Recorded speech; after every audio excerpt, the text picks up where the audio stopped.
Hello and welcome again to South Africa on 99.94. I'm Neil Manthorpe. My co-host is Lungani Zama.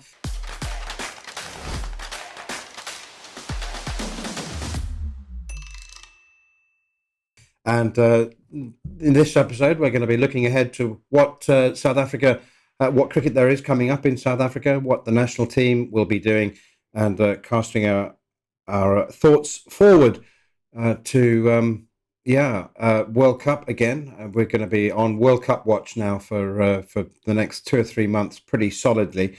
The most important thing coming up for the national team is, with respect, there is a tour by the West Indies which we will be talking about. But I want to jump ahead to the two ODIs that are COVID leftovers, which are against the Netherlands. They're the last two games for South Africa in the World Cup Super League. They need to win both of them in order to avoid pre-qualifying.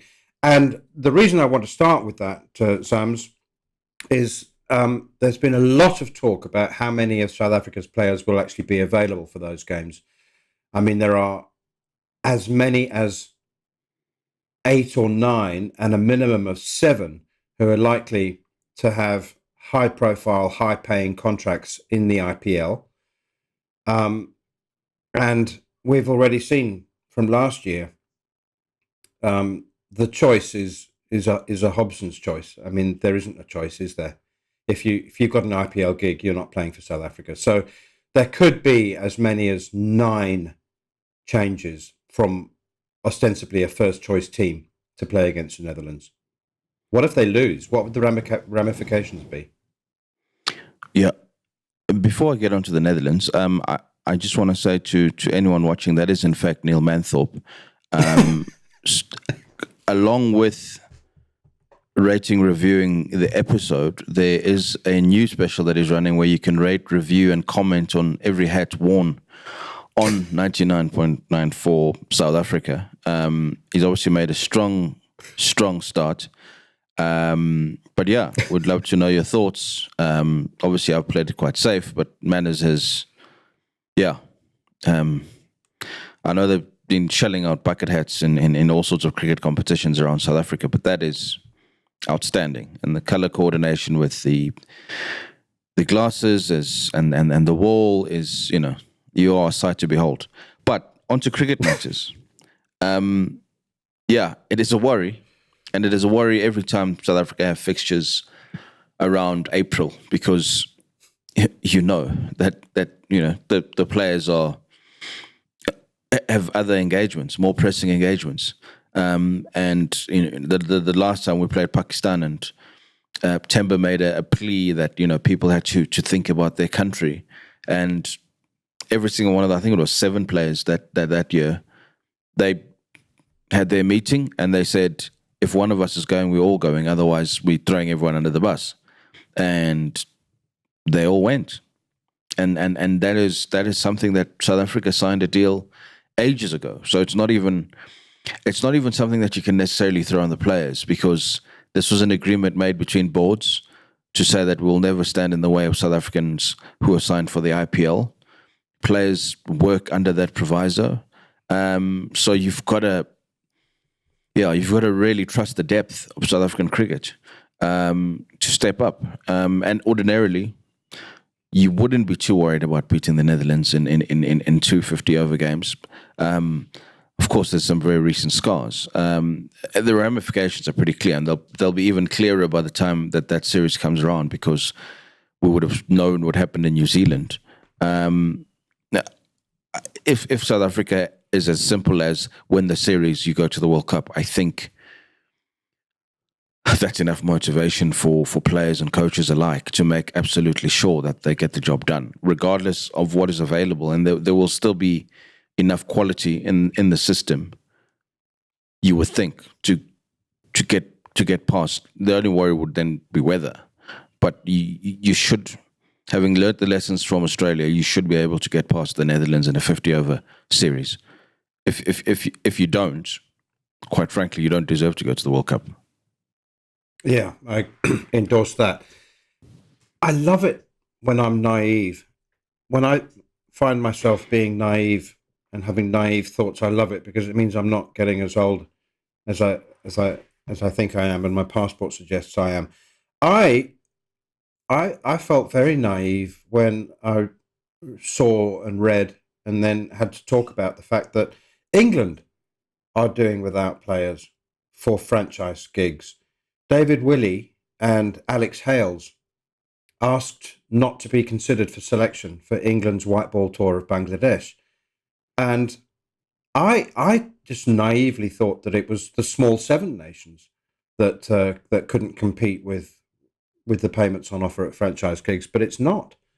It's everybody, and I kind of found that oddly reassuring. I was really thinking that South Africa's best players would be pillaged by franchise leagues, T20 franchise leagues around the world, but it's not. It's not just them. And I was speaking to a couple of my English colleagues, who you and I both know very well, on the recent South Africa ODI series against England, and I was saying to them, do they really get paid that much more in the PSL, the Pakistan Super League, than they would going on an England tour?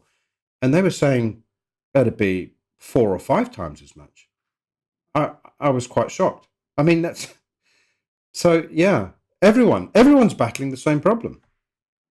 Yeah, I mean, the players that you talk about are on the fringes of the central contract. So, understandably, if you can pro rata make what you'd make in 6 months and make it in a month, it's quite conceivable.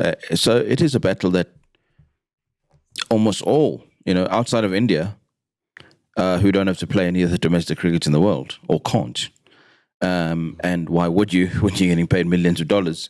But it's a problem that every single nation just about is being confronted with, because these leagues are popular and highly profitable for every player, and it's not going to relent. And the Hales, once you've won World Cups and you've done things, you've kind of ticked boxes. I think for players, it becomes a lot easier to justify in your head why going and taking easy money and playing for the Lahore Qalandars as opposed to playing hard cricket for England makes more sense. And that's just a brutal reality that cricket has to face almost on a daily basis.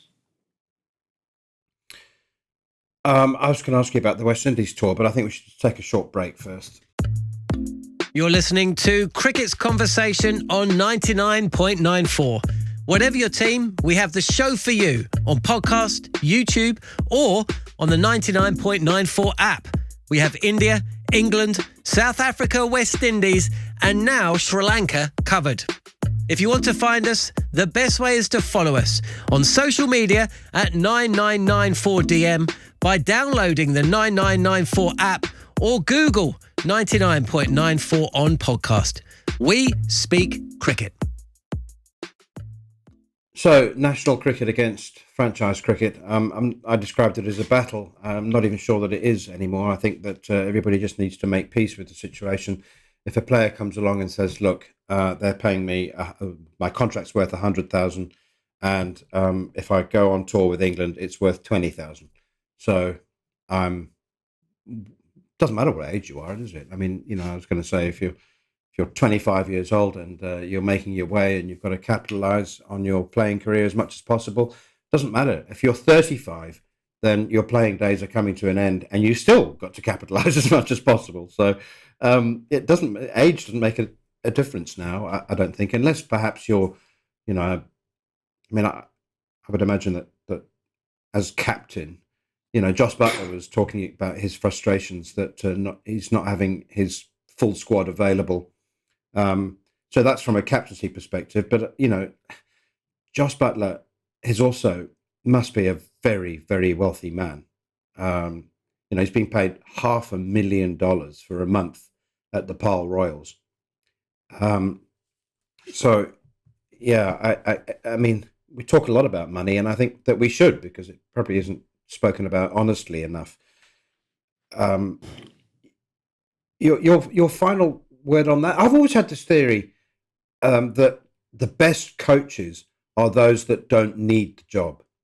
I've always thought that a coach who really needs the job is going to be compromised, and won't go as far as perhaps a coach needs to in terms of making hard decisions and questioning players and being brutally honest. And I wonder whether the same thing applies to players. Interesting. I don't know. I think a player who doesn't need the money, and you always run the danger of just playing recklessly because the consequences are so much less. It's a fine line. You need somebody who cares deeply about what they're doing because they know what's on the line. Because elite sportsmen, particularly, you just have to look at golfers and people who play in singular big points, whether it's a Federer or Nadal, and the millions that are at stake, but more than the money, because I think the numbers are just getting out of hand in a great way for players.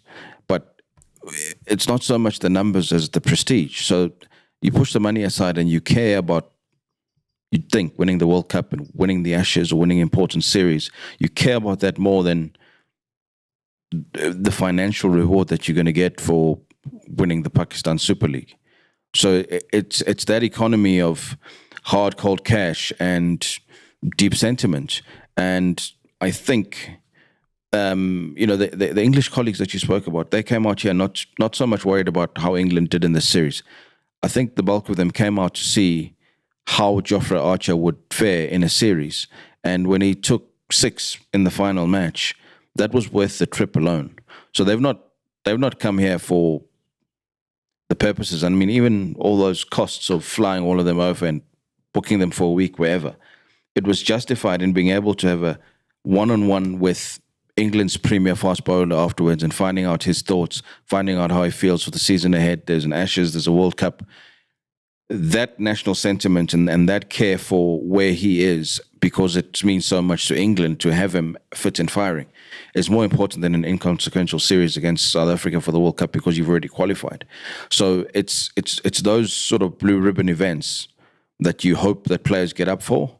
And I'm sure they left encouraged. I mean, I saw the headlines the next day, regardless of the fact that England won. The most encouraging signs for this series for England was the fact that Archer went unscathed. Jason Roy made 100. Butler is always going to make 100 at some point. But it wasn't about winning a series. It was very lower down on the list of priorities. Of course, you're going to try and play well. But it was checking in on the health of a key fast bowler who's going to win you the things that truly, truly matter that you can't even put a price on. Can you defend a World Cup in India? Can you win an Ashes series this summer?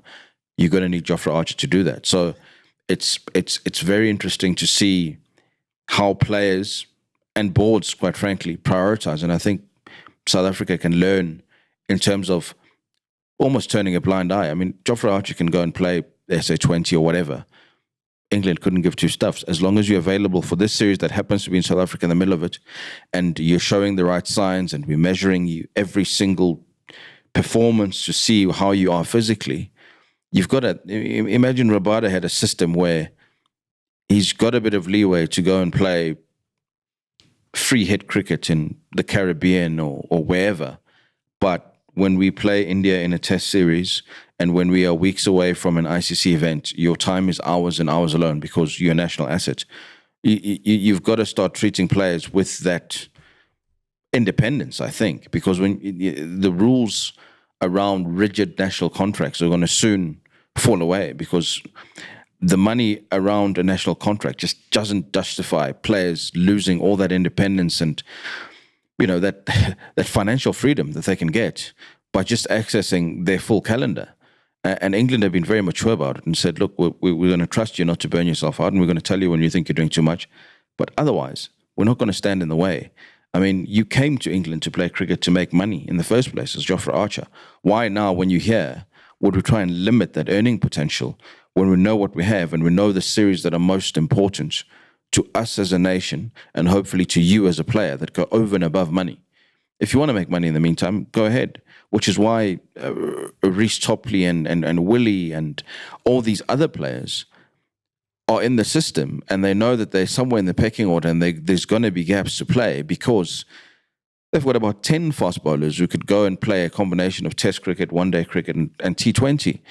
So if not all of them, they can't all be in the squad at the same time. But if you're mature enough to say, Jofra's out, Mark Wood is being rested, so who's the next four? Wokes and whoever else. Jordan is still in that system. You've got to be mature enough. And South Africa have a battery of pace bowlers. I mean, watch Gerald Coetzee over the course of this series. You think, if you rope him in and you say, you're on our roster, we're not going to play all of you at once, but there are certain series, the Netherlands, the West Indies, Zimbabwe, Ireland, there are certain series where it actually doesn't make sense to play Kagiso Rabada because he'd probably be happier going to bowl 4 overs a day for 3 weeks in the Caribbean. We blood you. We've got options for World Cup. And we keep him happy. We keep you happy. We give you a taste of international cricket. We grow our depth. It doesn't hurt the national product.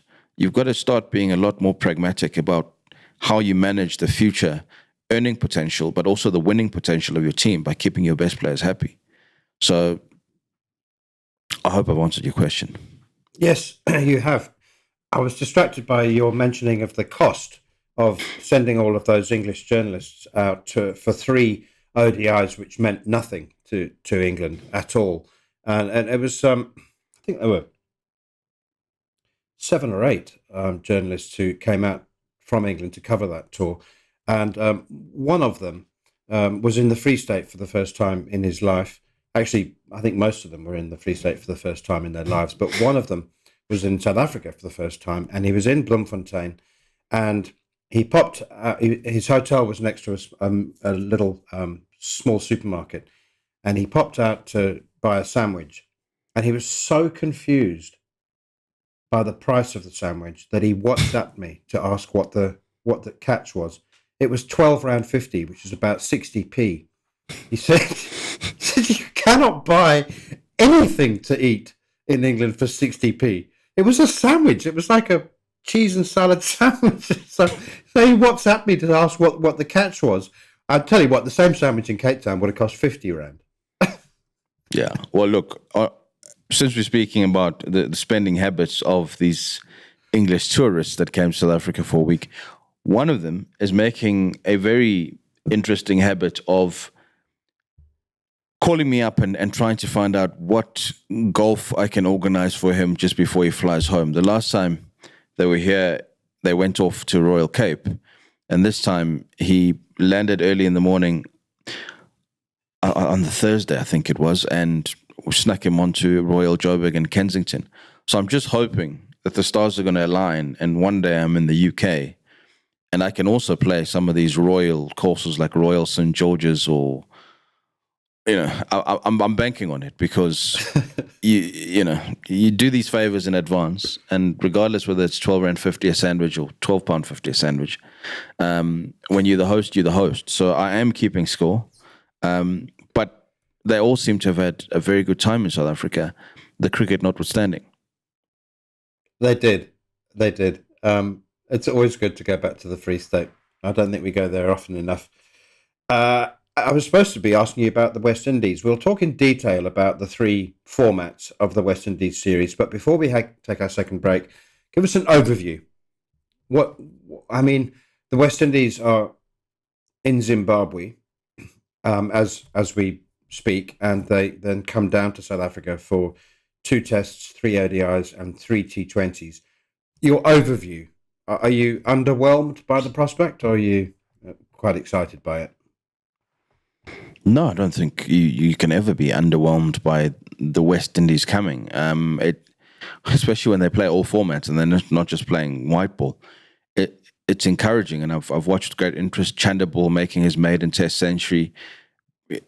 It's crazy that before he made that century the other day, the previous 12 centuries by West Indies Open had all been breathweight, and the only one before that was 10 years ago by Chris Gayle. So it's sad in a way, but it's also almost replenishing when you have someone else, because, jeepers, how much better will Brathwaite be now that he's got a partner who looks like he's got an appetite for Test cricket. You want your traditional nations to be strong, and challenging and competitive. And I hope that they play good cricket when they get here across all formats, because you can never overemphasize the symbolism of a West Indies team coming to South Africa. What it still means to a lot of South Africans. Those were their first cricketing heroes. They wore maroon caps, not green and gold caps. So to know that West Indies cricket is still healthy, I'm sure it's the same in Zim. There's a deep affinity to see the next generation of West Indies cricketer, especially when they start popping up with surnames that are familiar to you, because it means, Shippers, there is a legacy. There is hope. They're not just T20 mercenaries around the world. There's still a care for Test cricket. Because that was the poster. A big black fast bowler running in white clothing, or a swaggering batsman standing at the crease in a maroon cap, or if he's Richie Richardson, standing in a floppy. It might have been replaced from the new generation by them wearing all sorts of T20 gear from around the world. But the originals are the originals. So when you see a West Indies team playing Test cricket in these parts, it's very exciting. We'll talk more in detail on the Test series in just a moment. If you love the language of cricket and want more, then head over to the 99.94 app and you can hear all of our podcasts and cricket commentary.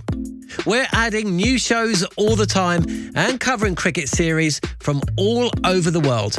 Be the first to hear all of our announcements by following us on social media at 9994DM. Welcome to Cricket's Conversation. So the West Indies 2 Test matches against South Africa. You spoke very elegantly. I was trying to combine eloquent and elegant there. It wasn't very eloquent or elegant by the time it came out. I was trying to understand where you were going, but yeah. Yeah, well, that's what I meant. Elegant and eloquent. And hopefully that they'll be competitive. I say that with respect, because the West Indies have struggled. But I want to ask you about South Africa. What do they do with their Test team, which has been thoroughly beaten in England and then even more thoroughly beaten in Australia? It obviously needs a revamp. There is a tiny mathematical chance that South Africa can still qualify for the final of the World Test Championship. It would involve Australia losing 4-0 in India and various other highly unlikely results, including the West Indies beating South Africa. South Africa beating the West Indies 2-0 and various other unlikely sequence of events. India may well win that series against Australia. I don't think they'll do it 4-0. But anyway, it's a tiny mathematical chance. So do South Africa just carry on the same, or do they actually take the plunge and start the rebuilding process of the Test team? Yeah, there's a bit of a crossroads, I think, with where South African Test cricket is, and I think it's going to be telling. The hangover from the SA20 is going to be playing the 4-day series again, and my understanding is a lot of these youngsters that we all took for granted are going to go off and find T20 cricket around the world. We'll jump back and see if they can play any red ball cricket, because that is the next carrot before the IPL is this Test series against the West Indies. And out of interest, I spoke to Dewald Brevis, and he said his intention for the next couple of months is to try and make the Titans red ball side. I don't think you try and make the Titans red ball side if you don't have ambitions of making the South African red ball side. So that is an encouraging sign that players like that are still looking at the domestic competition as a springboard to the one thing that many of our white ball stars do not have, which is a Test cap. Dave Miller still yearns for one. So it'll be very interesting to see the standard, the impact of SA20 on the standard and the intensity of SA's 4-day series, to see if there's a renewed hunger and energy. purely because of just what they've been rubbing shoulders with, because it is a change of format, but it doesn't necessarily have to be a change of intensity or priority, because all of it now builds, and the new cycle starts for SA20 Volume 2. The new cycle begins as soon as that final is over. So whatever you play between now and the end of the year is building up your stock. You're putting yourself in the shop window. And if that means you go via Test cricket, as some have, so be it. So it'll be very interesting to see just how much renewed energy there is that is sort of pumped into South Africa's domestic game. And then if the likes of Rickleton and whoever else, Rulofse, are making big runs, and a Coetzee is taking big wickets, surely there's never been a better time to then blood them into the Test team, knowing how poorly that Test team has played for a while now. It's not one series, it's been a while. And it's not just the results, it's the means that they get to those results by. It's we go back to the mentality that we spoke about Heinrich Klaassen a few episodes ago, where he said it's the mindset. You can see the mindset in Test cricket has been survival, where everyone else is sort of leaning towards dominance and playing freely and fearlessly. So it'll be very interesting to see how domestic cricket fares, and then on the back of that, the squad that's chosen on the back of that, because there's definitely a need for some players to be dropped and reminded that there are options still in South African cricket. Dropped or rested? Where does the emphasis lie? I mean, I'd be inclined to tell Rabada to go and do whatever he does when he wants to relax and get away from the game. And I mean, I think that he's. I've mentioned this several times before. When we hear that he's tired, I'm not sure that it's just a physical thing, or even mostly a physical thing. I think it's more an emotional thing, and just the weight of carrying the attack on his shoulders. So it was interesting. He was rested for a game against England and 2 games against England, and then immediately played again for the My Cape Town in the SA20, even though they couldn't reach the semi-finals. But I just wonder how much of a rejig those white ball games against the West Indies. I mean, what about the T20s? There's they're not meaningless. They're certainly not meaningless for the people of the Eastern Cape. They're being played in East London, and it's fantastic that international cricket is being taken there as well. So, but in terms of consequence, I suppose there's no great consequence to the results. I'm sure it'll be a fantastic show, and Buffalo Park will be rocking. But what does South Africa do with the team? Well, the fact that there's far less consequences on the white ball element of that tour would suggest, especially for someone like Rabada, who still cares about the numbers that he puts up in Test cricket, I think he'd be chomping at the bit to get some West Indies wickets in the bag. But by all means, rest him for the white ball stuff, which is not going to help you get to the World Cup or anything. You definitely have to try and play your strongest and fittest team in Test cricket. I can't actually remember when last South Africa won a Test series. So the first priority is to win one. Win one at home. Win one and win it well. Regardless whether the fanciful dream of the World Test Championship is gone by then, win one, because that breeds confidence for the next one. And you start building a team that's playing cricket differently, but win one. It's just been so long since they were not explaining why they played so poorly and explaining rather this exciting new dawn that they're going on. So I'm sure every player that's available and is picked will be very eager to go into that series and put some runs up and take some wickets. It's long overdue. Yep. So Jordan Herman is a name that I'm very excited about. I don't know how much you've seen of him, but I just wanted to finish this podcast by mentioning his name. I think he's a very, very special talent. Yeah, I interestingly did a bit of a sort of catch up with a streamed podcast with, podcasts are streamed, what am I saying? But I did an interview with AB de Villiers last week. And of all the players that he picked out, he said he thought Jordan Herman was perhaps the most eye-catching. And he was very interested to see how he was going to go. Talented, compact, organized. He can play. He's got all the shots, and obviously he can go through the gears. But he had a very good season for the Titans in red ball cricket as well. So again, it's just incredible how many every season sort of emerge, and not always immediately eye-catching, sort of like a Devil Brevis, but in fact, some of the ones that then last in domestic cricket, certainly, and start knocking on the test door, are the ones who maybe yo-yo for the first season and figure it out. And once they figured it out and the game is organized, then they go on this long, protracted period of success and consistency. I mean, Rickleton is still quite young. Rulofse is still quite young.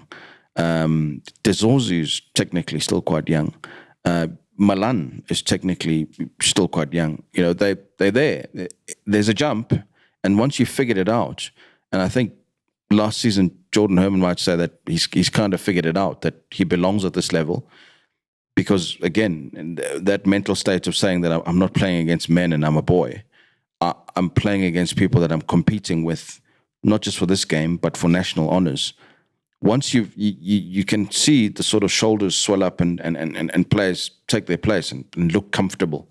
It's easier to fake it in white ball cricket because it's done so quickly. But in 4-day cricket, where you've got a man and the dog in the crowd, and the only competition that you've got are other people in the middle, that's far harder to sort of sustain the intensity and show your quality, which is why it's still such a good measure to see the next generation of South African players, because you get tested. There's no energy that you're feeding off from the crowd and catch a 6 for a million. It's just proper cricket, proper hard, unrelenting cricket. And he played enough of that last season, well enough for the Titans. And if you speak to the people who work around that team, they'll tell you that kid can play.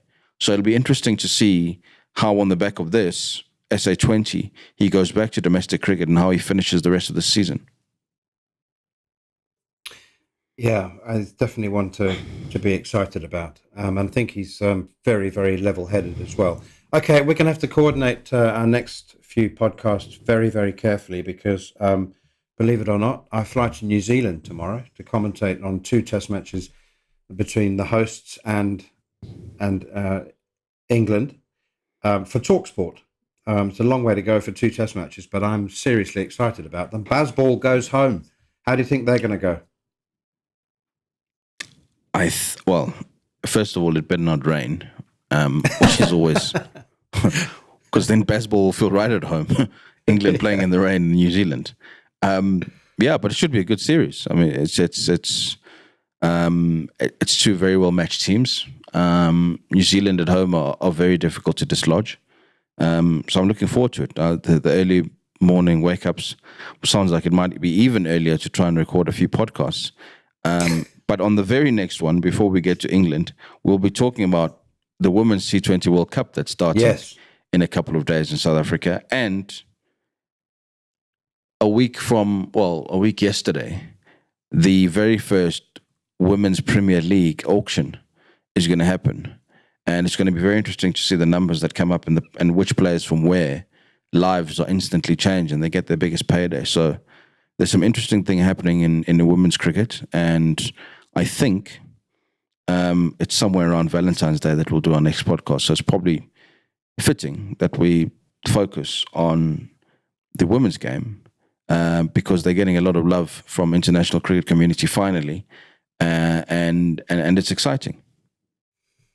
Actually, I've got a day and a night in a hotel in Sydney on the way to Auckland and Mount Maunganui, so it may well be before Valentine's Day. We'll make a plan. I'll need something to do, and if it's in the middle of the night, then fair enough. But until whenever, it'll be soon. I don't want to know what you do in the middle of the night, Manners, but just find an appropriate hat because you've now started a challenge. We can never again see your naked Barnet. You're going to have something every time. Okay, thank you for that, Tams. We'll talk again soon. Thank you for listening to South Africa on 99.94. Please rate, review, and subscribe. Not the hat. Try and keep it to the content that we provide. Don't forget that you can download the 99.94 app and follow us on Twitter at Neil Manthorpe and at Whamzam17. Cheers for now.